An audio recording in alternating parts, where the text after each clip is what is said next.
Hey there, today we're diving into the fascinating world of anxiety, how our brains and genes team up to influence it. Kind of like a complex molecular dance. So buckle up for our lightheaded journey through brain science and genetics. First off, anxiety isn't just in your head, it's a psychiatric disorder that involves a mix of genetic and environmental factors.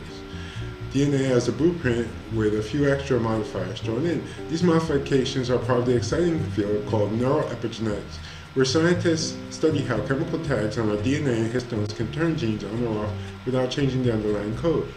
Your brain has key players like the prefrontal cortex, amygdala, hippocampus, and hypothalamus all working together. The prefrontal cortex acts like the city's chief decision maker, helping us think and regulate emotions. Meanwhile, the amygdala is like the alarm system, triggering fear response when danger lurks.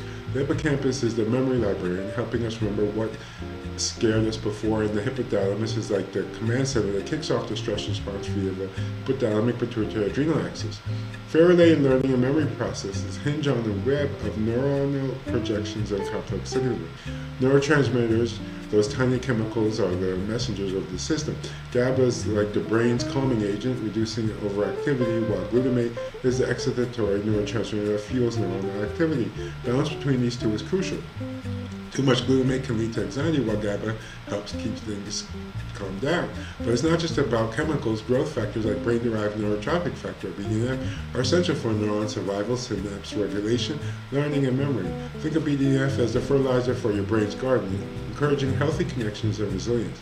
Interestingly, BDNF signaling can be influenced by epigenetic modifications like methylation or acylation that turn gene expression up or down. For example, increased DNA methylation on BDNF genes can dampen its production, potentially impacting mood and anxiety levels.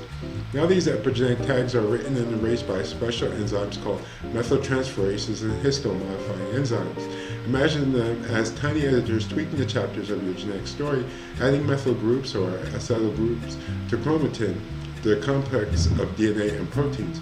These modifications can alter chromatin assembly, influencing transcriptional activity and ultimately how genes like renin or those involved in neuroplasticity behave.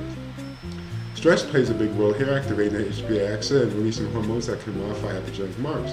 Chronic stress can lead to lasting changes in gene expression, potentially contributing to anxiety or even cognitive decline and intellectual disabilities over time.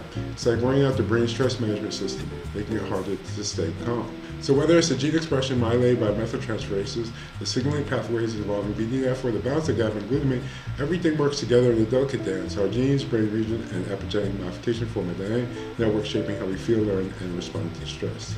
So it's like unlocking the secrets of the brain's own control room, giving us hope for more personalized, effective therapies in the future.